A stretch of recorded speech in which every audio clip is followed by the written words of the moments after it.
의사는 퇴근하면 밤에 누가 볼 거냐라고 하는 문제가 생겨서 존스 홉킨스 대학병원에서 처음으로 병원에서 자는 의사를 만든 거죠.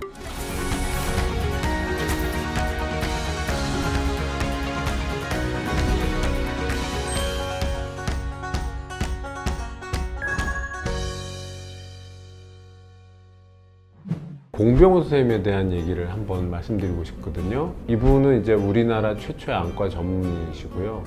일본에서 공부를 하셨고 광화문에 가면 공안과라고 하는 건물입니다. 제 유튜브에서 다른 안과 선전하는 건 이게 처음일 수도 있는데 광화문에 본점이 있고 강동공안과 분점도 이제 따로 있어요.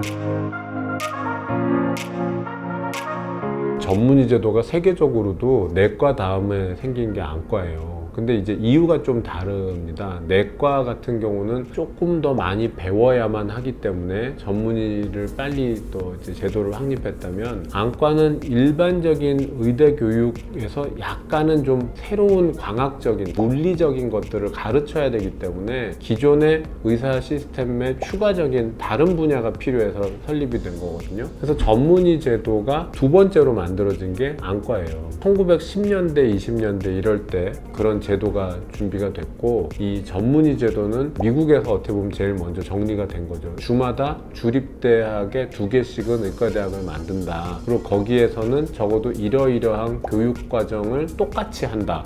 그렇게 해야 사람을 다루는 의사들은 비슷하게 교육받고 또 일정 수준 이상은 할 수 있는 사람으로 교육이 돼서 나올 것이다 라고 하는 중요한 리포트를 만들었죠. 그 전에는 아무나 설립하고 아무나 돈 내면 들어가고 대충 가르쳐서 막 나가니까 의료사고가 많이 났었다는 거 아닙니까? 그렇지 않도록 정리들을 한 거고, 그 와중에 환자는 입원하고 있는데 의사는 퇴근하면 밤에 누가 볼 거냐 라고 하는 문제가 생겨서 존스 홉킨스 대학병원에서 처음으로 병원에서 자는 의사를 만든 거죠. 병원에서 잠까지 자면서 환자의 24시간을 케어하게 되니 생각보다 많이 좋더라 해서 교육과정에다 집어넣게 되고, 그런 레지던스라고 하는, 레지던트는 레지던스를 하는 사람을 뜻하는 말이니까 그런 개념이 합쳐진 그것이 이제 지금의 전문의 제도의 출발점이죠.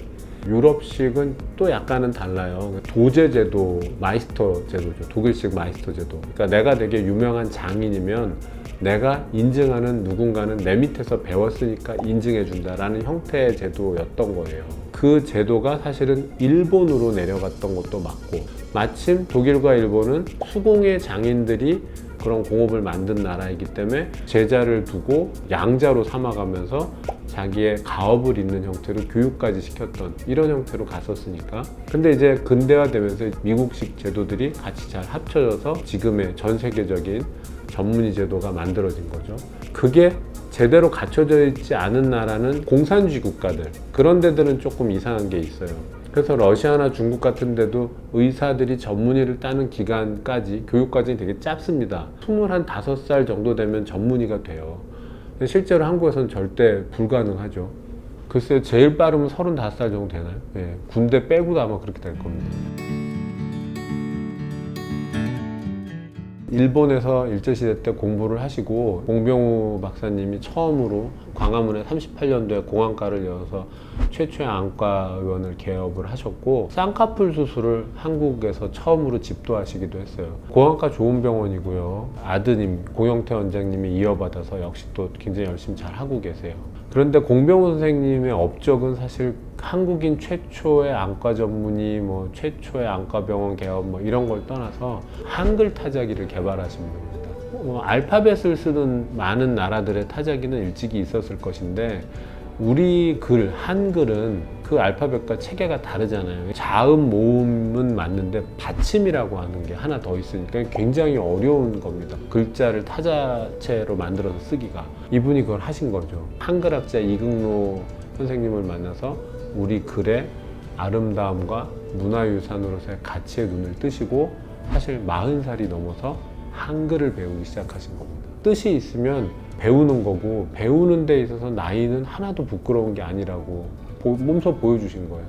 그래서 40이 넘어서 한글을 깨우치고 3벌씩 한글 타자기를 만듭니다. 6.25 전쟁 때 일어났던 그 수많은 역사 기록 등을 적은 군사 서류 이런 거 다 이 공병호 타자기로 찍은 겁니다. 이후에 이분이 이제 한글과 컴퓨터와의 접목 과정에도 사실은 개입을 하신 거예요. 한글 전자식 타자체라는 것도 같이 컴퓨터 프로그래머들하고 같이 하시게 됐었고, 지금 우리가 쓰고 있는 그 아레아 한글을 비롯해서 뭐 여러 가지가 나오게 된 어떤 모든 것들에서 토대를 제공하신 분이죠. 훌륭한 안과 선생님이셨고 좋은 안과 선생님을 아들로 되게 키우신 공병호 선생님에 대한 얘기 전해드렸습니다. 네, 지금까지 안과의사 김모현이었습니다. 감사합니다.